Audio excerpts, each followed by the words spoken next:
आज काफी अरसे बाद हमारी हादसा सीरीज का एक और एपिसोड लेकर आया हूं। इस बार किस एक्सीडेंट की बात कर रहे हैं अपन, आइए जानते हैं।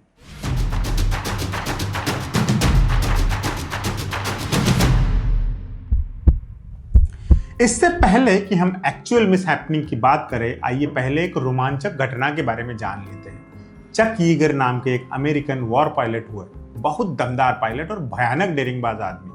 लड़ाकू विमानों के साथ ऐसा कोई दुस्साहसिक प्रयोग न था जो इस आदमी ने किया न हो। चक ईगर यानी मनुष्य के इतिहास का वो पहला आदमी जिसने स्पीड ऑफ साउंड को भी बीट कर दिया था। कई मेडल से सम्मानित ये आदमी एयरक्राफ्ट्स की दुनिया का अजूबा था। हम जो किस्सा सुनाने जा रहे हैं ये इन्हीं का है। तारीख थी 10 दिसंबर 1963। अमेरिका के पास हाल ही में नए NF-104A लड़ाकू विमानों की खेप आई थी। उन्हीं में से एक प्लेन टेस्ट राइड के लिए चक ईगर के पास था। टेक्निकल कहानी बहुत लंबी है, हम सीधे इंसिडेंट पर आते हैं। जब यह घटना घटी, फाइटर प्लेन 1,08,000 फीट की ऊंचाई पर था, यानी कि तकरीबन 34 किलोमीटर की खतरनाक हाइट पर, और तभी एयरक्राफ्ट कंट्रोल से बाहर हो गया। वो पायलट्स की जुबान में फ्लैट स्पिन कहे जाने वाले एक लूप में फंस गया, जिससे उसका इंजन बंद हो गया। फाइटर प्लेन सीधे नीचे गिरने लगा। प्लेन का कंट्रोल फिर से हासिल करने का या उसे स्टार्ट करने का कोई तरीका नहीं था। क्रैश होकर रहना था। विमान को तो बचाया नहीं जा सकता था, लेकिन पायलट की जान बचाने का एक सिस्टम हाल ही में इंट्रोड्यूस हुआ था। पूरी पायलट सीट प्लेन से बाहर फेंके जाने का एक उपाय था, जिसके बाद पायलट पैराशूट खोलकर अपनी जान बचा सकता था। चक ईगर ने यही किया।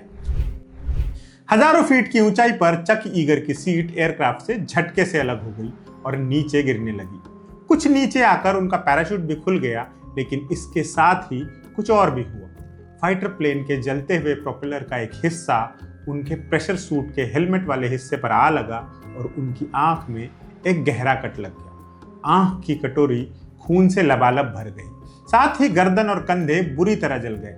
उस मुश्किल घड़ी में भी चक को प्रेशर सूट की ऑक्सीजन सप्लाई बंद करना याद रहा, और इसी बात ने उनकी जान बचाई, वरना आग उनके सूट के अंदर धधकती रहती और वो जमीन पर पहुंचने से पहले ही जिंदा जल जाते। बहरहाल किसी तरह वो लैंड हुए। एयरक्राफ्ट पूरी तरह नष्ट हो गया। चक ईगर कई हफ्तों तक अस्पताल में रहने के बाद ही ठीक हो सके। तो ये थी असली घटना के 20 साल बाद इसको एक फिल्म में रिक्रिएट करने की कोशिश की गई और एक और हादसा हो गया, और इस बार किसी की जान चली ही गई। अमेरिका में ही एक और बंदा हुआ। लेनर्ड जोसेफ स्वेक नाम का यह आदमी भी अमेरिकन मिलिट्री में था और पैराट्रूपिंग का प्रशिक्षण प्राप्त जवान था। जोसेफ स्वेक वियतनाम वॉर में सेवाएं दे चुके थे, कई खतरनाक मिशंस में शामिल रहे थे और कई बार जख्मी भी हो चुके थे।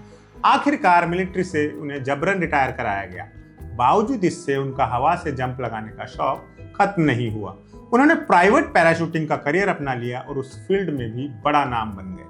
उनकी ये मशहूरी वार्नर ब्रदर्स तक जा पहुंची। उन्होंने अपनी फिल्म द राइट स्टफ के लिए उनकी सेवाएं लेने का फैसला किया। ये फिल्म एक हिस्टोरिकल ड्रामा फिल्म थी और इसमें चक ईगर के एविक्शन का सीन भी फिल्माया जाना था, वही घटना जो हमने शुरुआत में बताई। इस सीन को करने के लिए जोसेफ स्वेक को हायर किया गया। 14 जनवरी 1983 को शूटिंग शुरू हुई। जोसेफ को एक स्पेस सूट और हेलमेट पहनाया गया। उन्हें 10,500 फीट से नीचे कूदना था। इतनी ऊंचाई से कूदना और फिर जमीन के करीब आकर पैराशूट खोलना कईयों के लिए डरावना हो सकता है, लेकिन जोसेफ के लिए बच्चों का खेल था। वो पहले कई बार ऐसा कर चुके थे। सीन की शूटिंग शुरू हुई। जोसेफ बेझिझक कूद गए। उन्हें 2500 फीट तक गिरते रहना था, फिर उसके बाद पैराशूट खोलना था, लेकिन ये कभी हुआ ही नहीं। जोसेफ गिरते चले गए और सीधे जमीन से जा टकराए। उनकी तत्काल मौत हो गई। शूट करने वालों को ऐसा कभी लगा ही नहीं कि उनके साथ कोई दिक्कत है। किसी तरह का कोई संघर्ष नहीं दिखाई दिया था। ये चकराने वाली पहेली थी कि आखिर उन्होंने पैराशूट खोला क्यों नहीं। रहस्य बाद में खुला। जब चक ईगर ने अपनी सीट प्लेन से अलग की थी, तब प्लेन के प्रोपेलर से उनके हेलमेट के अंदर आग लगी थी। उस सीन को रिक्रिएट करने के लिए जोसेफ के हेलमेट के साथ एक स्मोक कैनिस्टर अटैच किया गया था।